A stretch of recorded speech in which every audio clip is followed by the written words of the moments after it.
Welcome to the Writing in Your Jammies podcast. I'm your host, Jeannie Hall, and I'm a creative inspiration coach who helps writers reignite their creative sparks. This podcast is here to help you knock down any barriers that stand between you and your dreams. You can do it. Join me.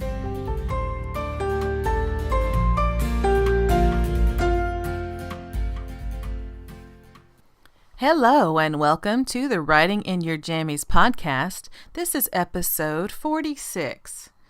The importance of asking the right questions. And I'm actually basing this on a recent Facebook Live of mine in which I discussed how we can use questions to either make ourselves feel better or to make ourselves feel worse. And we tend to ask ourselves questions just in general. It's kind of an automatic response. We tend to talk to ourselves in our minds. We may not say it out loud, but we will constantly have this dialogue that is running in our minds. And a lot of that is questioning. And the trick is we want to make sure that those questions are positive and helpful questions that actually lead us in the right direction rather than those negative berating questions that a lot of us tend to have as a default. We tend to kind of go on autopilot, and those negative things that are always swirling around in our heads, that's what tends to come out with those of us who maybe haven't worked on our minds, and even those of us who have. We tend to have issues with the negative coming out first. So if we mess up, our gut response and automatic default is to really berate ourselves and be horrible about it. But you don't have to react that way. And if you're aware of your thought process going in that direction to begin with, you can then put a kibosh on it and say, no, I'm going to, yes, my mind's trying to go into a negative spiral, but I'm not going to let that happen. I'm going to do something that's actually useful and turn that around. And I actually have you can check out my video on my YouTube channel. If you go to YouTube and just search Jeannie Hall, you will find Creative Life Coach Jeannie Hall, and you can check that out. I'll also put a link in the show notes so you can check out that Facebook Live video, or you can go to my Facebook page as well and get that. And so a lot of the time when we have something, it tends to happen when something goes wrong in our lives. And we'll ask ourselves these sorts of questions to begin with. We'll say something like, why am I so stupid? Or why can't I ever get these things right? What is wrong with me? Why do bad things always happen to me? And these sorts of questions only bring up the most negative kind of answers. They don't help us come up with solutions, only more problems. This is not helpful, right? It just leads to these negative spirals of never-ending negativity that serves no purpose. There's no point to it. It just leads down this rabbit hole of yuck, yuck, yucky, yuck, right? It doesn't help. And so like right now, in my day job is with a big corporation, a retail corporation. And right now is 2018. And a lot of retailers are struggling. A lot of retailers have actually gone under, and some are in the process of going under. It's just kind of the nature of our world right now that we've gone from all these brick and mortar stores, retail outlets and retail stores to, all these online marketing places. And I'm not making a judgment on to whether that's a good thing or a bad thing. It's just what's happening. It's so easy to sit at home and click a button and have it delivered to your door rather than going out and taking the time and energy to go into a store and deal with crowds and all that kind of stuff, especially like on busy times where there's a lot of people. I'm kind of an introvert, so I kind of understand wanting to avoid crowds. And it's just easier for a lot of people. We're busy today in our lives, and it's just easier to click a button than it is to go in and shop. And some people still love shopping. Some people will always love shopping. I'm personally of the belief that brick and mortar stores will never completely disappear just because people want that tactile connection with what they're buying, especially if they're buying something like a blanket or a comforter or a throw or something, or a sweater, something that you're going to put on your body. Some people want that softness, they want that tactile interaction, and they want to touch it and feel it and make sure it's what they really want. And you can't do that online. So I personally think that brick and mortar stores aren't going to completely disappear anytime soon, if ever, but I do understand that online is becoming the main focus of a lot of retailers. And so the company I currently work for is in the middle of trying to make sure that they can continue their business and keep their employees employed by being open to new ways of thinking. And they've even asked for our input on that as employees and what new ideas can help them as a company. But we were also directed, when asked this question, hey, give us some ideas. They said, please don't just complain and gripe. Please be part of the solution and give us, if you're going to bring up a problem or a concern, make sure that you're also giving us what you think would be a good solution to that. And I think that's a great philosophy to have going forward, is that you can, if you give a solution to a problem, it's much more likely that you're going to be accepted and listened to than if all you do is complain and gripe. I mean, think about the people in your life. If all they do is complain about things and gripe about things, do you really listen to them? Or do you just tune them out? Or maybe you even avoid them. They're not providing anything helpful. So usually at a certain point, people like that, we tend to try and avoid and cut out of our lives a little bit. Kind of like my cat is meowing in the background a little bit because she's trying to provide some input too. So but I believe in keeping it real here and writing in your jammies, so enjoy. Hopefully you'll like my kitty cat. Okay, so those negative questions aren't helpful, but if you ask smart, positive questions, what it does is it makes your brain and your thought process work for you rather than against you. So you can ask questions like this: what great thing is coming my way today? Or how can I work at my highest efficiency today? Or how can it get any better than this? This is awesome, right? Or what will help me figure this out? Now, that question in particular I find super helpful, because those of us who are in the middle of trying to do something new, or we've come across something in our lives that we don't immediately understand or know the answers to, that's a great question. What will help me figure this out? Because then the answers that'll come to you will be the next step, so that you can then figure out what it is. Maybe it's a huge problem, and maybe it's a small step that you need to take in the right direction, but that will lead you in that right direction. Here's another question you can ask: how can I make this day wonderful? Or what can I do to feel good today? This one's really good if you're going through something that's either emotionally off-putting or difficult, or if you're going through some kind of illness or physical drawback.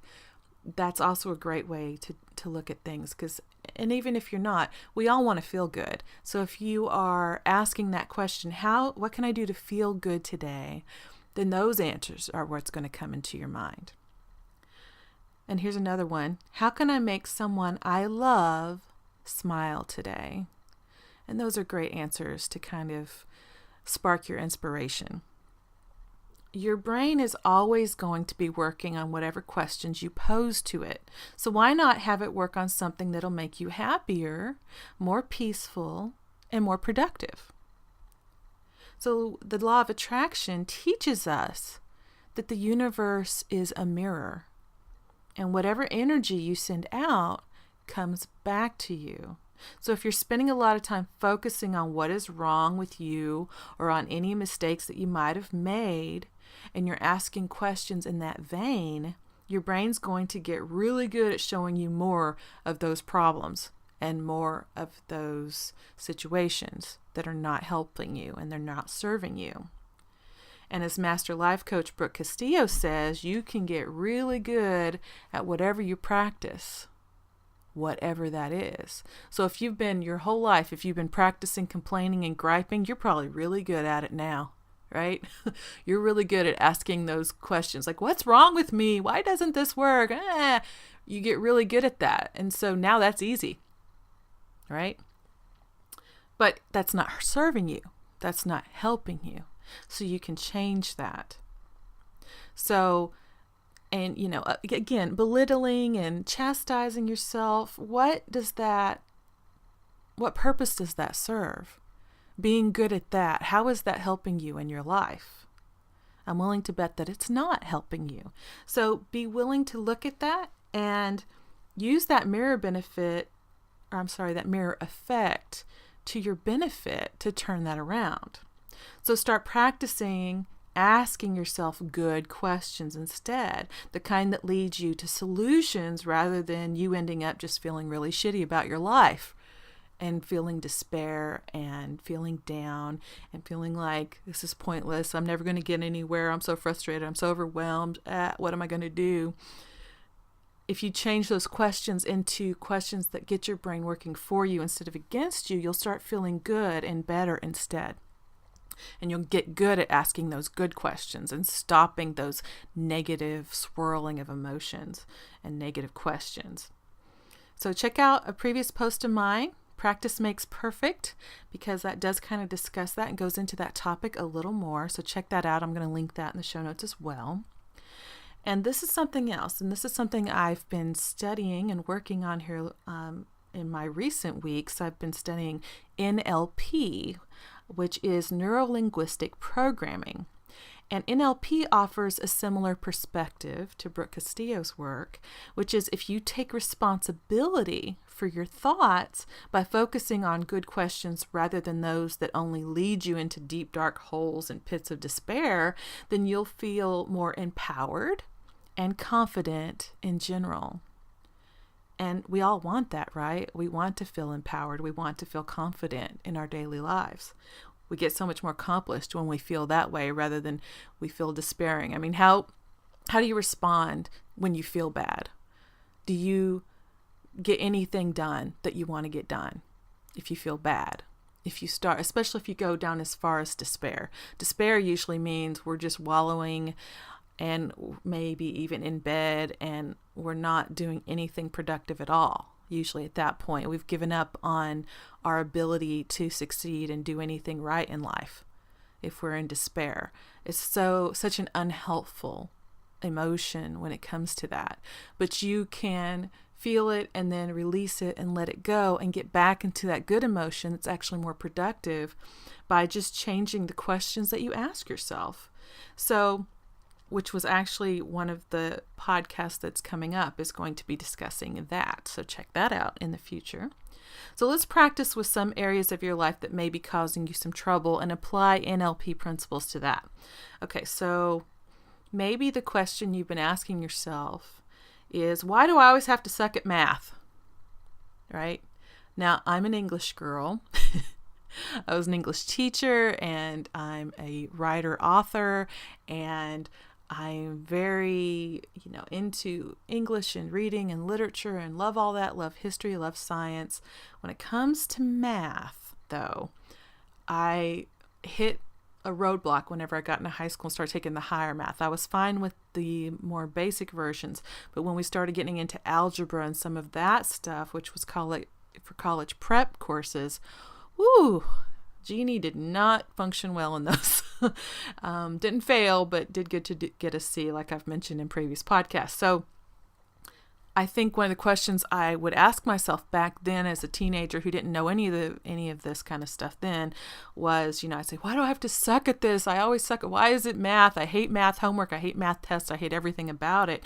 And of course that wasn't helping. But I could have, if I'd known better, I could have turned that into, what can I understand better about math today, or algebra or trigonometry or whatever it is.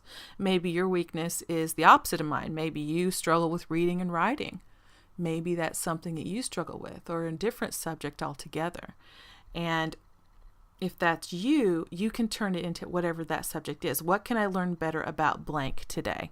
Whatever it is that you're struggling with, ask that question of yourself and answers will appear. Or maybe you're at work and you're super frustrated because the question you've been asking is, why do I always get overlooked for promotions? But you could turn that into, what can I improve about my productivity that'll allow me to get noticed in a good way? See, that question gets your brain functioning in a whole nother way. It starts lighting up whole different pathways from what it was looking at before. And you have so much wisdom and so much more knowledge and understanding than you probably think you do. You're much smarter than you may think you are. You really do have more knowledge and understanding and intellectual capacity than you might believe. So let your brain work for you. Let that knowledge that you do have come to the fore and to the front of your knowledge and to your awareness so you can actually use it to help you. Maybe you're kind of like me and a new entrepreneur kind of striking out on your own. And maybe you've been asking yourself, why can't I get this business off the ground? Right? Because that's a big, scary project. But you can turn that into, what new strategies can I learn to get more traction in my business?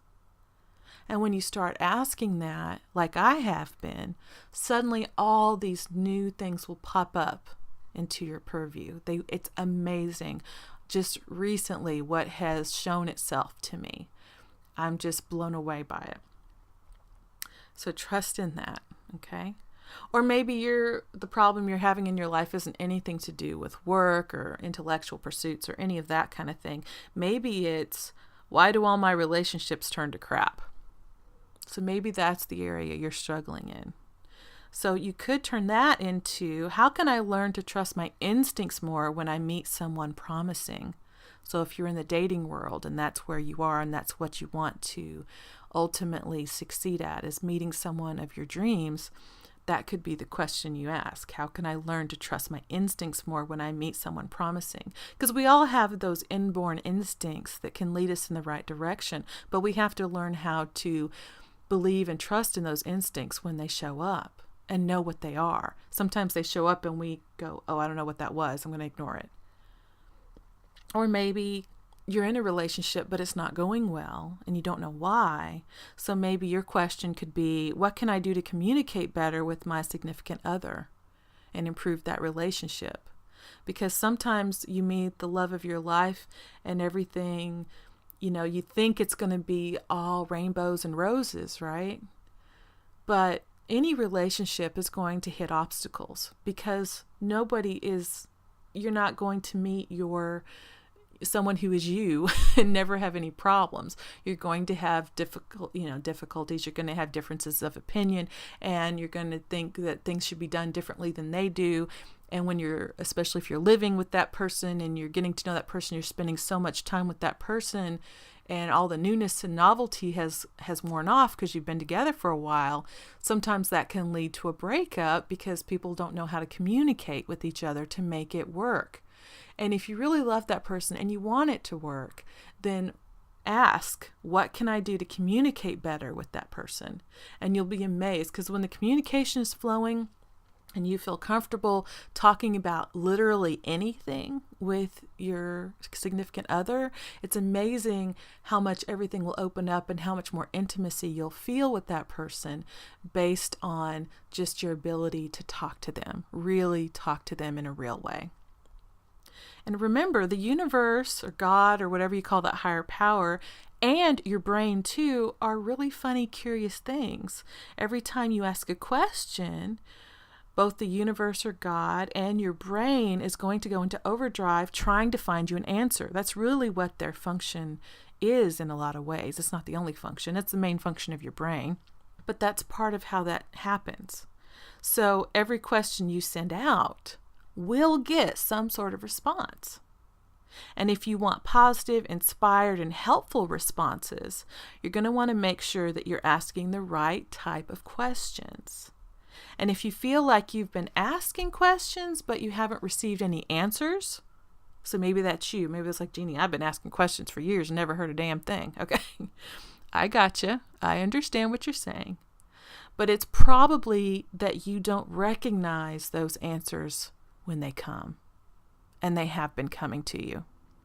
They have. You just haven't recognized them. Because the universe and God communicates in various ways, but it's rarely in the form of what maybe you think it'll be. If you're expecting some cloud with a booming voice like on The Simpsons, or a burning bush like from the Bible, that's not how God or the universe communicates to us. It could be anything that's in your daily life. I mean, it could be a dream and stuff like that. It totally could be, but not necessarily. And maybe it is, but it's not just that, right? So maybe it'll be in a song you're listening to. Like, for example, that happens to me all the time. I'll ask a question, I'll be mulling over it, and don't expect it in the next second. So if you ask it, don't expect it to land in your lap the next second. It could, but don't expect that. Be patient. So like let's say I'm upset and I'm asking God to show me the way, and suddenly my playlist on my phone or my radio will randomly go to a song that's all about trust and faith, right? There's my answer. And every time that happens, it gives me chills. And sometimes I get teary-eyed. It's like God is directly speaking to me through that voice of that person singing that song. It's freaky. But you got to be open to it. You got to be willing to see it as such. Or maybe it'll be something an actual person says to you that you're face to face with. So maybe you'll be fretting about this issue at work, and your kid will come home from school and tell you something that happened there that day that'll totally give you an idea for a solution that you've been looking for. Right? I know that happens to parents all the time, but you got to be open and you got to allow the awareness of it. You have to be aware and willing to accept that is your answer or part of your answer. Because if you close yourself off and you become kind of jaded to that and go, oh, that's all that woo-woo weird belief stuff, meh, right? If that's how you take that kind of information in, you're never going to get the answers you're looking for because you're blocking it. You have to be willing to suspend your disbelief and allow the answers to come to you. Or maybe you'll be in transition between two big things in your life. And I'm there right now, so I can absolutely relate to that. And transition is a place that NLP teaches us exists between our present state, which is where we are right now, and our desired state, which is where we want to be. And inevitably, anytime you go through any kind of transition, you'll experience struggle and a state of crisis. For those of you who are moms and have had kids, there's this one really rough part of labor that they call transition. I'm sure you know that. And that's usually the hardest part of your labor, the most painful. However, after going through that painful part of labor, which is usually the most intense and the most painful, the next step, though, is delivery, right? It's birth. So, and there's your joy. That's your result. That's everything you've been trying to get to, right? So, and the same is true of any transition in your life. If you're willing to go through the transition, the hard part, the scariest part, the part of the highest level of struggle and the most crisis, the most fear and panic, which is what tends to happen to me. I tend to go into full fear mode, full panic mode. And I go, oh God, I can't do it. Oh no, I don't know if I can. I'll have panic attacks. All sorts of things if I let myself go there. So it's really important to keep your mind under control so that your emotions don't spiral out of control. So like, for example, Anybody who's been listening any time knows that I'm in the process of getting my business solvent enough so I can do it full time and leave my day job. And since every time I've ever tried to go into business for myself, which has been like twice in my life, once when I was really young and once just like about 8 years ago, back in my 30s, neither one of those times worked out for me at all. The first time, whenever I was just a kid in my early 20s, actually went a little bit better than the second time. So I actually went from one bad experience to an even worse experience. So if I was like I used to be, I might take that as a sign as, oh, Jeannie, you don't need to be in business for yourself. You're just going to fail at it. And my mind could do that. My brain could totally give me those kind of answers, because I'm going to ask the question, how can I do this? I can't do this. I've never done it. I've never been successful at it before. The 2 times I tried, I failed, right? I could totally do that to myself and never go for it again. I come from a poor financial background, so my brain and my experience tells me, oh, there's not any money, only certain people are allowed to have money and you're not one of them, and you're not creative enough, smart enough, good enough to have that, right? If I let my brain do that to me, that's where I could end up. But I know that that's a lie. I know that I can succeed and that I actually am smart enough. Why? Because I am connected to the divine. My personal belief is that I'm a spiritual being in a human body, and that spiritual being has no limits whatsoever, not on my intelligence, not on my creativity, on what I can figure out, on any innovations I can come up with, on how much I can love, how much I can help. There are no limits to any of that, because I'm a divine spiritual being. We all are. But our little human primitive brain will try and tell us the opposite of that. And what you have to reinforce to yourself is, no, I am capable of doing this. I am good enough to do this. I can figure this out, damn it, right? You have to be stubborn about it. So I've been working on my mindset, and it has totally changed the direction I'm going in. So I've been focusing all my efforts on seeing the happy, successful version of me in the future, the one that's gainfully self-employed and confident, helping others full time and absolutely loving it, loving every single aspect about my life. That girl, that's who I'm turning into right now. And one essential part of that is making sure that I'm asking the right questions of myself and of the universe, right? So instead of saying something like, why does this have to be so hard and complicated, right? Like learning to do this podcast, it's technical, man. I mean, there really are lots of ins and outs and my mind is not a super analytical or technical brain, but I was able to figure this out. So if I can, anybody can, right? I'm not a super genius. I'm no prodigy when it comes to computer programming or software or any of that stuff. But I figured it out because I studied it. And I watched Pat Flynn's videos, man, on YouTube, the free video series he has on podcasting. If you're interested in that, go for it, man. You can totally do this. So don't doubt your ability to do anything you want to do. So instead of doing that whole question of, why is this so hard and complicated? What I did instead is I started asking myself, how can I figure this out? What new skill or strategy can I incorporate and learn about right now today to figure things out and do better? Because I'm not, like I said, some entrepreneurial genius, and I'm certainly not going to become one overnight, right? And building any business, especially a successful one, takes time and energy and tenacity and resources.